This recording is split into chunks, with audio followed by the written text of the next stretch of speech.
Very good morning, students. Welcome to the class. We are doing chapter number 7 in your geography book, our country, India, right? जिसमें हम geographical features India के जो हैं उनको study कर रहे हैं। इंडिया में किस किस तरीके का लैंडफॉर्म्स पाया जाता है, ठीक है। इंडिया की एक्सटेंट क्या है, कितना एरिया है, वो हम ऑलरेडी स्टडी कर चुके हैं। कौन कौन से लैंड फीचर्स हैं इंडिया में, देखो माउंटेन्स भी हैं, हिल्स भी हैं, आपके जो प्लेट्यूज है वो भी हैं, प्लेन लैंड भी है और जो है आपके आइलैंड भी हैं हमारे पास हमारी कंट्री में, ठीक है। और कोस्ट्स भी हैं। तो एक तरीके से जितने भी मेजर लैंडफॉर्म्स हैं वो सभी के सभी जो है भारत में पाए जाते हैं, ठीक है। वन बाय वन हमने जो है देखा था कि हमारे नेबर्स कौन कौन से हैं। 7 मेजर नेबर हैं हमारे, यहाँ हमने स्टडी किया था। नेबरिंग कंट्रीज़ को कौन कौन सी है, पाकिस्तान, जिनके साथ हमारा लैंड बॉर्डर टच होता है वो कंट्री हैं कितनी, 7 है। पाकिस्तान, अफ़गानिस्तान, चाइना, भूटान और बांग्लादेश, म्यांमार,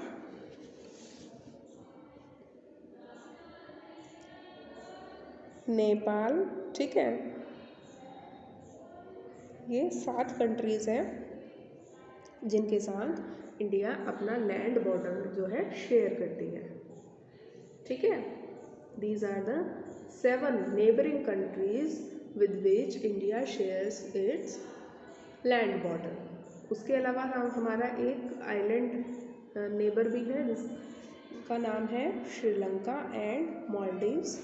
2 कंट्रीज़ हैं जो हमारे आइलैंड नेबर्स हैं, यानी कि ऐसी कंट्री जो कि आइलैंड है। आइलैंड क्या होता है, जो चारों तरफ से ऐसा लैंड जो कि चारों तरफ से पानी से घिरा हुआ हो, जैसे श्रीलंका।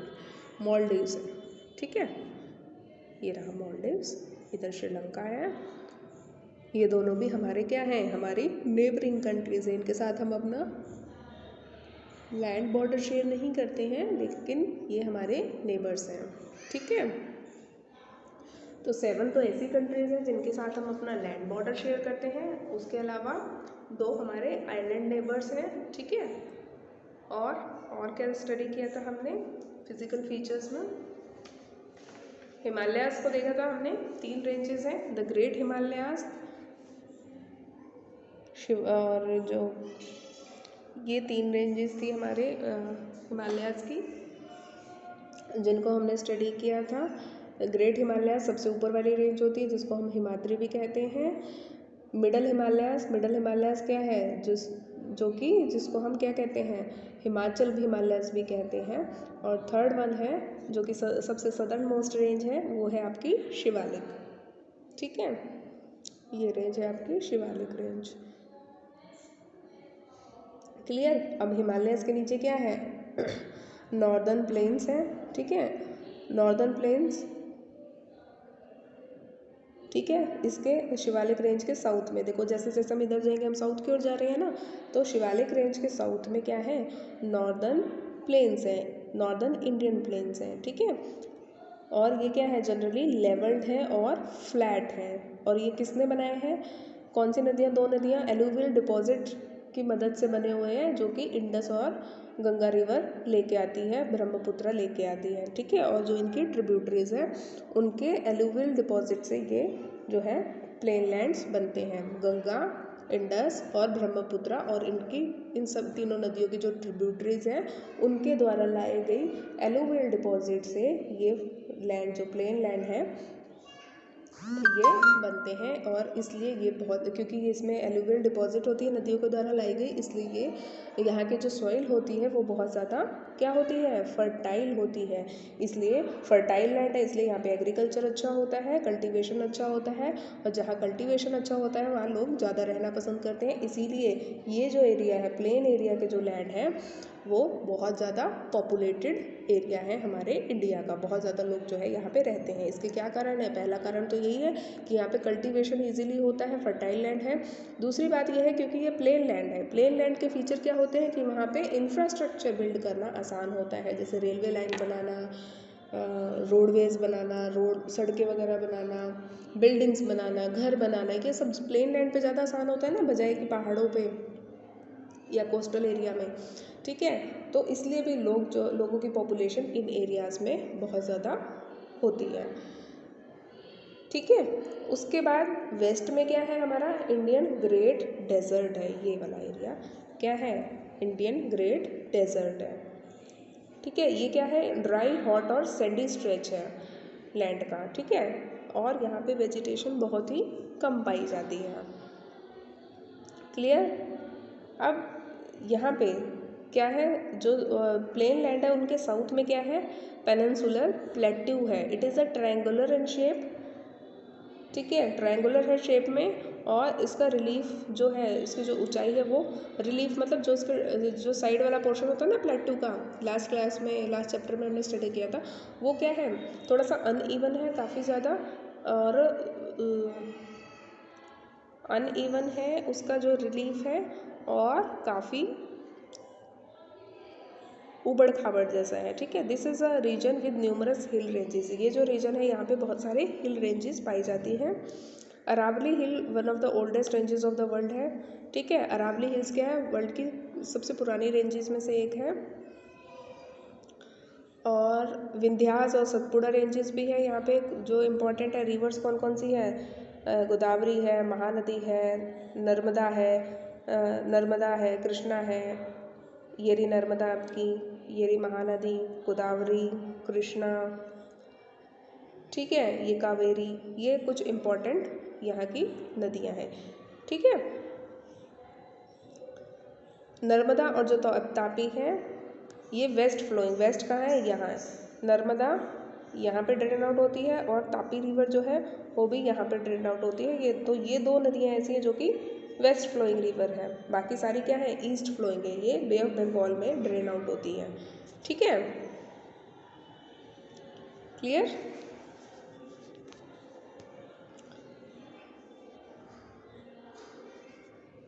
वेस्टर्न घाट्स और सह्याद्रीज। वेस्टर्न घाट्स कहाँ हैं आपके, ये रहे वेस्टर्न घाट्स, ये हो गया आपका ईस्टर्न घाट्स। ठीक है, वेस्टर्न घाट्स ये जो रेड वाली लाइन आपको दिखाई दे रही है, और ईस्टर्न घाट्स ये है। ठीक है, वेस्टर्न घाट्स क्या हैं, ऑलमोस्ट सीधे हैं, मतलब टूटे हुए नहीं है बीच में से, लेकिन ईस्टर्न घाट्स क्या हैं, ब्रोकन है और अनइवन है। ठीक है, और ये जो प्लेटू है ये बहुत रिच है कुछ मिनरल्स में, जैसे कि कोल और आयरन ओर में। ठीक है, इसके पीछे क्या है, कोस्टल एरिया है। इन दोनों के नीचे क्या है, कोस्टल एरिया। कोस्टल एरिया मतलब समुद्र का जो तट है वो है यहाँ पे। ठीक है, कोस्टल प्लेन्स जिसको हम बोलते हैं, तो वो एरिया यहाँ पे है। वेस्टर्न जो कोस्टल प्लेन्स है वो बहुत ही नैरो है, आपको फिगर में देखने से ही पता चल जाएगा।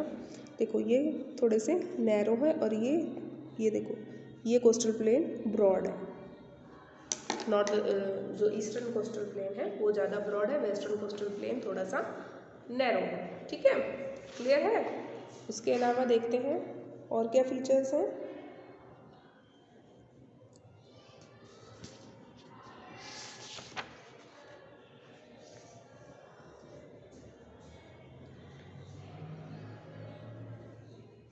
ईस्ट फ्लोइंग रिवर कौन कौन सी हैं आपकी, ईस्ट जो कि बे ऑफ बंगाल में ड्रेन आउट होती हैं, ऐसी रिवर्स हैं आपकी महानदी, गोदावरी, कृष्णा और कावेरी। ठीक है, और जो डेल्टा बनाती हैं गंगा और ब्रह्मपुत्रा, वहाँ पे एक बहुत ही सुंदर डेल्टा है सुंदरबन के नाम से, बहुत ही घना डेल्टा बनाती है ये, जिसका नाम है सुंदरबन। ठीक है, और जब बे ऑफ बंगाल में ड्रेन आउट होने वाली होती है उस समय एक डेल्टा बनाती है गंगा और ब्रह्मपुत्रा, जिसका नाम है द सुंदरबन डेल्टा। ठीक है,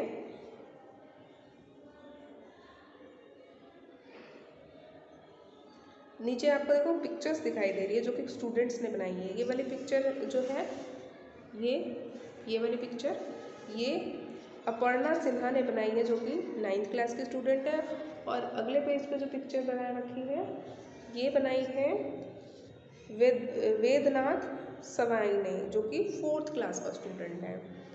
डेंजर वेव्स क्या होती हैं देखो, अच्छा, डेंजर वेव्स के बारे में बताया तो इस स्टूडेंट ने है, और पिक्चर जो है इस स्टूडेंट ने ड्रॉ करी है, ठीक है। Down there is in Sumatra started a big quake. Sumatra जो है एक क्या है, इस साइड आपको मिलेगा सुमात्रा, वहाँ पे एक भूकंप आया है, क्वेक आया है, वहाँ से स्टार्ट हुआ है। But no one had expected the tsunami it did make. मतलब लेकिन किसी ने भी जो है उससे एक सुनामी को एक्सपेक्ट नहीं किया था जैसी कि इसने बना दी। मतलब एक भूकंप आया और उसके बाद क्या है, पानी के नीचे जब भूकंप आता है, समुद्र के नीचे भूकंप आता है, तो उससे क्या आ जाती है, सुनामी आ जाती है। Waves big as mountains like an army they charge and into the South Asian lands with all might they barked. मतलब इतनी ऊंची ऊंची पहाड़ों जितनी ऊंची ऊंची वेव्स उठ रही थी, जैसे मान लो कोई सेना का दल जो है आक्रमण कर रहा हो। फुल विद फरी they killed people in thousands. मतलब इतनी स्पीड से वो आ रही थी, जो सुनामी थी उसकी, उसने हजारों लोगों को जो है मार दिया। And destroyed everything from building to farmlands. और बिल्डिंग से लेके खेतों तक को सबको डिस्ट्रॉय कर दिया। The waves came and went from Sumatra to other places. जो ये लहरें थी ये सुमात्रा से दूसरी जगह पे चली गई। And left nothing there expect empty spaces. और अपने पीछे खाली जगह को छोड़ गई, इसके अलावा और कुछ भी छोड़ के नहीं गई। People were left without shelter and food. लोग जो है बिना घर के बिना भोजन के हो गए। Tourist who had come decided they never should. जो टूरिस्ट यहाँ पे आए थे उन्होंने डिसाइड किया कि अब वो दोबारा यहाँ कभी नहीं आएंगे। क्यों? क्योंकि वो आए तो वहाँ पे क्या हुआ, उनको सुनामी फेस करनी पड़ी, तो उन्होंने डिसाइड किया कि वो यहाँ कभी नहीं आएंगे। People lost their loved near and dear ones. लोगों ने अपने जो है परिवारजनों को, अपने जो है फैमिली मेम्बर्स को जो है खो दिया। Survivors snatched and fought for clothes and Burns. मतलब जो बच गए उन लोगों ने जो है भोजन के लिए, भोजन को जो है स्नैच करना, छीनना, उसके लिए जो है लड़ना, कपड़ों और बंस यानी कि जो ब्रेड बन होते हैं उनके लिए लड़ना शुरू कर दिया। Relief to the affected was being sent out. उसके बाद जो है राहत जो है इन लोगों को पहुंचाई गई, सरकार पहुंचाती है ना राहत। But now of disease there was a big bout. मतलब अब क्या है, यहाँ पे बीमारियाँ फैल गई हैं। People feared going near the sea. लोग जो है समुद्र के किनारे जाने से डरने लगे हैं। Could it swell up again giving no time to flee. क्या ये हमें निगल जाएगा, हमें बचने का कोई भी समय नहीं देगा। मतलब लोग समुद्र से इस तरह से डरने लगे हैं कि अगर हम इसके पास जाएंगे तो क्या ये हमें निगल जाएगा और हमें बचने का भी समय नहीं देगा। The fear installed in them may stay by the days, but in this darkness of sorrow there still a happy ray। मतलब कहते हैं कि ये जो दुख है, जो डर है इनके मन में बसा हुआ, ये काफ़ी दिन तक रहेगा, लेकिन उम्मीद की जो किरण है, एक खुशी की जो किरण है, वो इस अंधेरे में भी, इस दुख के अंधेरे में भी जो है हमारे पास है। There is still a happy ray. खुशी की एक लहर हमारे पास अभी भी है। ठीक है, तो इस सुनामी का जो है पिक्चर बच्चों ने ड्रॉ करी है।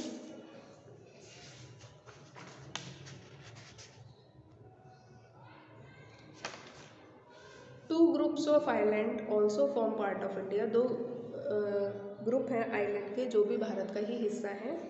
Lakshadweep islands are located in the Arabian sea. Lakshadweep island कहाँ पे है? अरेबियन सी में है। मैप खोलो, ये रहे लक्षद्वीप आइलैंड। कहाँ पे है ये? विजिबल है आपको? ये लक्षद्वीप आइलैंड अरेबियन सी में, ये लिखा है ना ऊपर अरेबियन सी। लक्षद्वीप आइलैंड तो अरेबियन सी में है, और बे ऑफ बंगाल में आपके अंडमान निकोबार है। ये रहे आपके अंडमान और निकोबार आइलैंड्स जो है आपके बे ऑफ बंगाल में। ठीक है, दो आइलैंड्स हैं हमारे, ग्रुप ऑफ आइलैंड्स, छोटे छोटे आइलैंड्स के ग्रुप है जो कि इंडिया को ही बिलोंग करते हैं। अरेबियन सी में है लक्षद्वीप, और बे ऑफ बंगाल में है अंडमान एंड निकोबार आइलैंड्स। ठीक है, क्लियर है?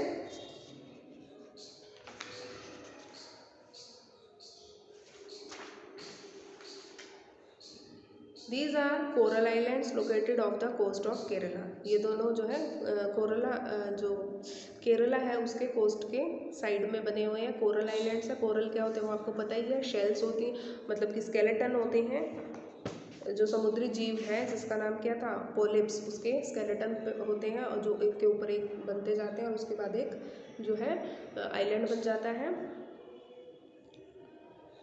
The Andaman and Nicobar Islands lie to the southwest of the Indian mainland in the Bay of Bengal. Andaman Nicobar की लोकेशन तो आपको बताई है, कहाँ पे है, साउथ ईस्ट में है, इंडियन मेनलैंड से बे ऑफ बंगाल में। Do you know which group of island were affected by the tsunami in 2004? 2004 में जो सुनामी आई थी उससे कौन सा आइलैंड जो है अफेक्ट हुआ था, यही आइलैंड अफेक्ट हुआ था। Find out through newspapers reports and by speaking to people how in different ways people face this challenge when tsunami struck the Indian coast. मतलब जब भारतीय कोस्ट में जो है सुनामी ने दस्तक दी थी, सुनामी जब आई थी तो लोगों ने किस तरीके की सिचुएशन को फेस किया था, आप पता लगाओ, न्यूज़ में गूगल में सर्च करो 2004 की सुनामी ने किस तरीके से अफेक्ट किया लोगों को। Tsunami is a huge sea wave generated due to an earthquake on the sea floor. समुद्र के नीचे जब भूकंप आता है तो उससे क्या होता है, समुद्र की लहरें जो है बहुत ऊंची ऊंची उठ जाती हैं और बहुत ज़्यादा डिवास्टेटिंग इम्पैक्ट उनका होता है, बहुत ज़्यादा विनाश वो करती हैं, तो उन्हीं को हम सुनामी कहते हैं। ठीक है, यहाँ आपका चैप्टर जो है ये कंप्लीट होता है। ठीक है, पढ़ के आएंगे आप, यहाँ तक पूरा चैप्टर कंप्लीट है। इंडिया के फिजिकल फीचर्स पढ़ेंगे आप।